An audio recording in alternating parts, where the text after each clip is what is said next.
We've got Republican senators and Congress members losing it in their own ways in public. Everybody from the Iowa Republican Senator Chuck Grassley, who posted this morning.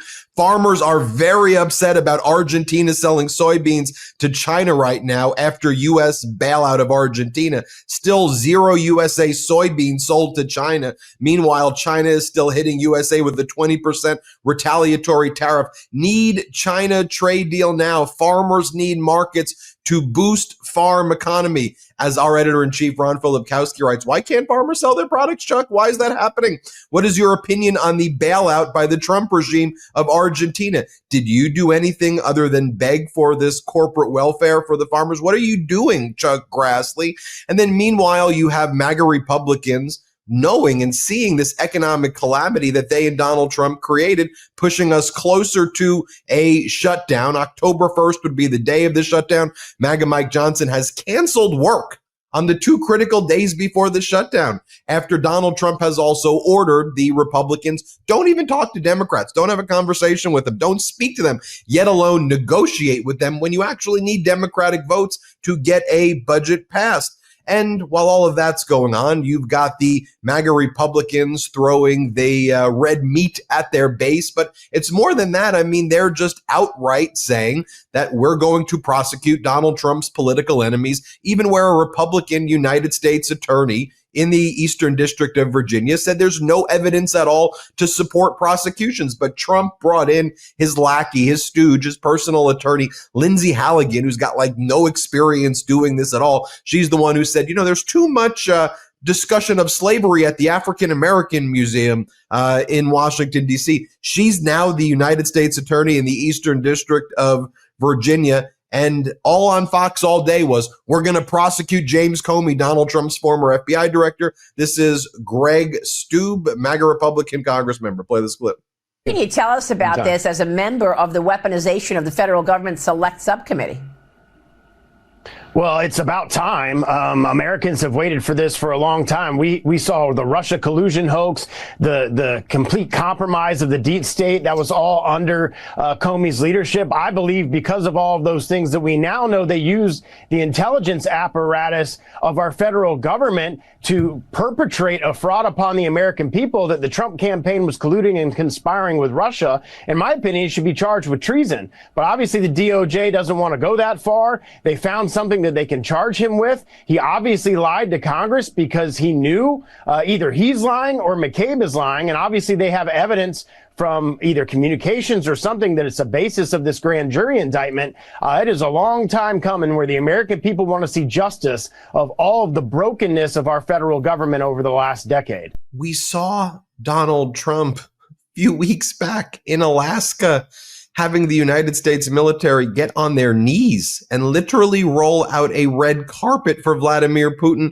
as Donald Trump was clapping for him. And then Donald Trump was in the Oval Office showing people photos of himself next to Putin like they were in like a relationship, like the honeymoon phase of a relationship. It was really weird. And now Donald Trump saying that he wants to be tough on Putin, although it seems that basically waffles depending on what the what day it is. I think what American people want to see, lower prices. They want to be able to afford homes. They don't want to see American taxpayer dollars bailing out Argentina while the American government is being destroyed by Donald Trump with 90,000 square foot ballrooms, destroying the Rose Garden, turning it into Club Rose Garden, UFC matches that Donald Trump's talking about in front of the White House. We just want our health care.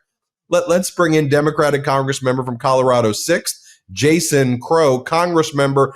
Good to see you right there. You see American people struggling. You see Trump weaponizing, going after free speech. It seems like it's just one big giant distraction operation as they inflict suffering and just enrich Donald Trump and make him more billions of dollars, I guess. Yeah, that's exactly what it is, Ben. I mean, listen, Americans' lives are getting worse in every possible way, right? Inflation continues to go up. Homes continue to get less affordable. The unemployment rate is going up. We are being squeezed everywhere. The tariffs are crushing small businesses, destroying our supply chains. And meanwhile, Trump's issuing meme coins. He is basically renting out the Rose Garden Club, as he now calls it, that used to be the People's Garden, that's now a destination for the wealthy and well-connected. Donald Trump's personal wealth is estimated to have gone up almost $2 billion just since he became president in January. This is corruption at its worst. It is rank corruption. And then on top of it, we see the outright weaponizing of the federal government to silence dissent, to crush free speech and our fundamental freedoms. And by the way, nobody is safe. This is a point I've been making. If you're a Republican, if you're a conservative, you're not safe either, right? He has crushed dissent when it's come from right-wing commentators, Republican members of Congress as well. If you dare speak up against Trump, you are going to incur his wrath, which is why it's important that we stop it now. Right. I mean, even if you look at an issue that was one of the top issues Republicans were pushing, we're releasing the Epstein files. We're releasing the Epstein files. They used that and weaponized it against all of their enemies to spread conspiracies about their political enemies. But the political one's like, okay, let's release it. Release the files. And then immediately Trump says to his people, after telling them that this is an agenda, we want this released, it is a hostile act. That this is the exact language. A hostile act against the Trump administration. If you so much as even support a vote to release the files. So if they're going there on that issue, there's not a single issue that will ever have any form of intellectual consistency at all. Then you factor in Trump's dictate, do not speak to Democrats, yet alone negotiate. I think this is an important point that the American people need to hear. Your Republican colleagues, other than maybe if you see them in the gym or whatever, and they share with you what's really going on behind the scenes, but they don't have the courage to do it publicly. They don't talk about anything because they've been ordered like little children, like blah, blah, blah, blah, blah, blah, blah, blah, blah. That's how they act. That's weird. Yeah, there's no consistency to any of it because there's actually no ideology, right? Donald Trump doesn't believe in fiscal conservatism. He doesn't believe in conservative philosophy, doesn't agree in, liberal. He actually doesn't believe in anything other than his own personal grievances, who he likes or dislikes in any one day, and his power. That's what he believes in. That is the through line to all of this, right? So that's why I make the point that if you're a fiscal conservative, regardless of where you fall on the spectrum, nobody is safe from his wrath and ire, and we will continue to see the politics of personal grievance, because when a system of rule of law and justice is replaced with power, raw power, personal grievance, and corruption, then only Donald Trump and those closest to him are safe and will benefit from it. Nobody else. Then you talk about some of your colleagues who masqueraded as First Amendment absolutist or free speech absolutist. They sure changed pretty quickly there, and they're supporting, as long as it's speech that supports the regime, they're okay with. But if you're a late night comedian, if you're a talk show host, whoever, if you start criticizing the regime or just even mentioning it in a way that they don't like. I mean, I go back to that Jimmy Kimmel monologue. I've watched it multiple times, and I'm like, wait a minute, like that's what made everybody want to, on the right side want to go out. What am I missing here? But you see that pervading everything right now, and then they, what pisses me off though is then they try to act like Trump didn't do it. Like your colleagues will be like, actually, It's a private business. They're free to do what they want. And Trump will be like, no. I did this. But then your colleague, no, you didn't do that. I did that. Okay, but then they move on to the next issue. That's like the cycle with everything here.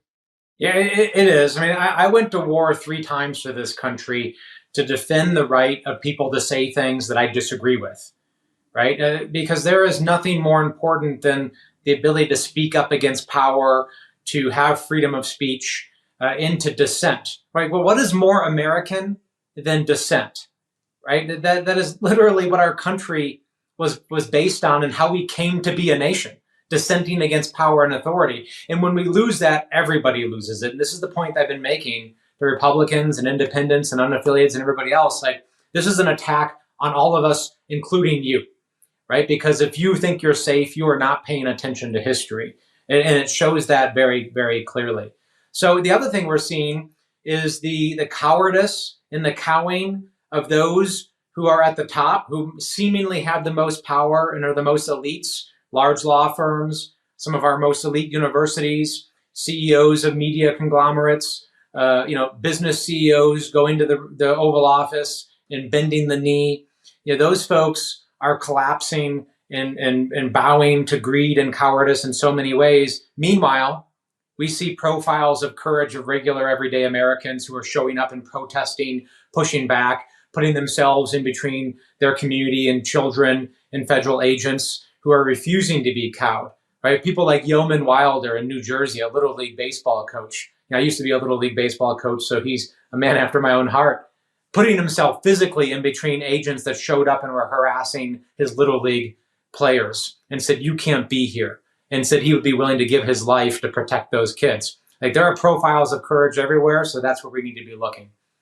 As you mentioned, you served 3 tours of duty in Iraq and Afghanistan. You were an Army Ranger. You were the 82nd Airborne Division, the 75th Ranger Regiment, and you were awarded the Bronze Star Medal. So with that as background, with Pete Hegseth, Secretary of Defense, who now unlawfully wants to call himself the Secretary of War, but that's a whole other conversation.